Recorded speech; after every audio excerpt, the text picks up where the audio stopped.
with us on the SportsMax Zone. We continue a recap of match day 6 of the UEFA Champions League. And the former TNT international Brent Sancho is still with us. Brent, Milan through to the round of 16 for the first time since the 2013-14 season. They beat RB Salzburg 4-0 to finish second in Group E. Chelsea winning that group. And Milan, you know, you look at the team and you say, all right, so there's Theo Hernandez, there's Rafael Leao, but the rest of the star quality are players who wouldn't be playing for the top teams in Europe, and then their ace goal scorer is a player who maybe passed it a little at the very, very top level, Olivier Giroud, but based on how they played this season in the Champions League, apart from a tame performance against Chelsea at Stamford Bridge, they've looked the part this campaign, Brent, AC Milan. Yeah, they've looked the part. They've looked very solid defensively. They've looked like a side with a true identity. I remember you mentioned that about Juventus during our broadcast of the Champions League. But this is a side that has an identity. They know exactly how they want to play, what they want to do. And it's a far cry from the Milan team that we saw a couple of seasons back that really struggled. This is a genuine contender going into the knockout phases. They do have, again, and I have to go back to that Chelsea game. That worries me a bit when it mattered and they need a big performance. They do have it in them sometimes not to live up to expectations, but they're through to the next round. They've been playing well, and it's really down to what Milan team shows up in that phase of the competition. But I agree with you. They are playing some very good football. For the bits of the game that I saw, and I was listening in on the radio commentary as well, Brent, Fikayo Tomori, the Englishman at centre-half for Milan, of course, highly rated, highly regarded. Many people say he should be not just in England's squad for the World Cup, but that he should be in the starting 11 when they kick off the tournament, Gareth Southgate's men. I don't know about you. Based on what the play that I've seen him, the performances that I've seen him put down in the Champions League this season, I don't think that he has done his reputation any harm. In other words, I think that the hype around him is greater than the quality of his performances this season. And I think many people looking at him in the Champions League saying, well, what's all the fuss about this guy about? It's all about his athleticism as a defender. His positioning is quite good. He reads the game well. And in this modern day game, you need defenders with pace. Going into the World Cup, you need defenders with pace. And you also have to take into consideration who are the defenders that England would likely choose or are looking to choose. If you said to me, George, and I'm sure you would agree with me, if I was to choose him or Harry Maguire, I know your answer already. Oh, I think that is the point. Are you sure? But here's the thing. You'll be surprised because for England, Harry Maguire has barely done anything wrong. I mean, 2 goals were blamed to him in their last game in the Nations League. But Harry Maguire, as an English player, hasn't looked the part, and that's why Gareth Southgate has retained a level of confidence in him, which makes him a certainty to play once he's fit. Yeah, but I would disagree with the fact that the Harry Maguire now haven't played a lot of football. And if I was Gareth Southgate, I'd be taking a massive gamble taking Harry Maguire to the World Cup. I agree with you. He's done well for England. We've seen some mistakes come into his game. And as you know, a defender, it's all about repetition, it's all about confidence, and he lacks both. And I think it would be a big gamble. Again, if you put things in context, for me, I would go, of course, with Tomori before Maguire, simply because I just think that he's in better form, he's a better defender, and I still hold the fact that I believe this World Cup is about defenders with pace, and he brings that. All right, here we go. All right, the team that you and I are agreed nobody would want to face in the knockout round of the Champions League, Benfica. They went to Israel today, and the job was for them to score as many as they could to try to overturn the advantage that PSG had on goal difference in terms of winning the group.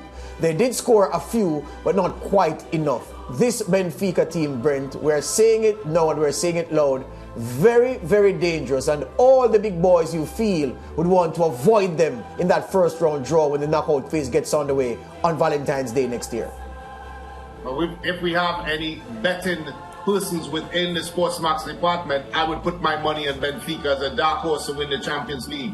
They're that good. I really believe what they present is a team that, of course, can play in transition, very comfortable in possession, great quality in and around the squad, and they have players that want to work for the cause. Very dangerous.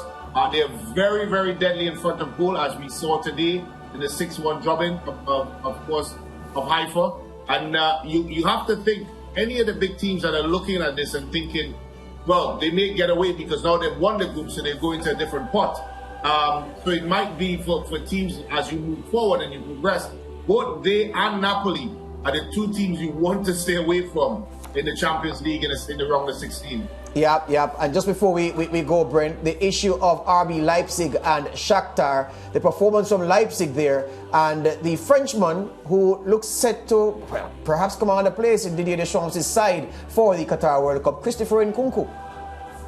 Yeah, he was outstanding. You know, John, I'm still shocked by the Shakhtar performance. It's very difficult to explain because here is a team that's done extremely well considering the circumstances that they're in. Of course, they have not been able to play at home because of what's happening in the Ukraine. And you just thought that this game, a game of this magnitude, a perfect time for them to show everything they've shown so far in the league, and they just fell completely flat. But you're right, not taking anything away from Leipzig and that man, Nkunku. As I said that in the build-up to the game, I think his movement off the ball and his goal-scoring prowess has been outstanding, and he's a great signing, possibly for Chelsea, and even a better perspective, of course, for the French national team that is struggling through injuries. Yeah, he already has that a pre-contract agreement with Chelsea in place, and it will take something monumental for him to not be joining the Blues next season. He'll have to pay a lot of money to break the arrangement that he has with the Stamford Bridge Blues. Brent Sancho, thank you very much for your time. We'll talk again about the Champions League when it resumes on Valentine's Day next year. Thanks, guys. Have a great one. All right, just before we go from the segment, the full results from the day.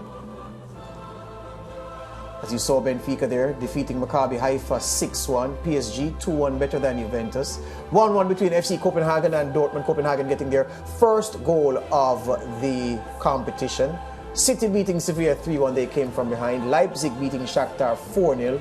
Chelsea 2-1 better than Dinamo Zagreb. Milan beating Salzburg at the San Siro 4-0.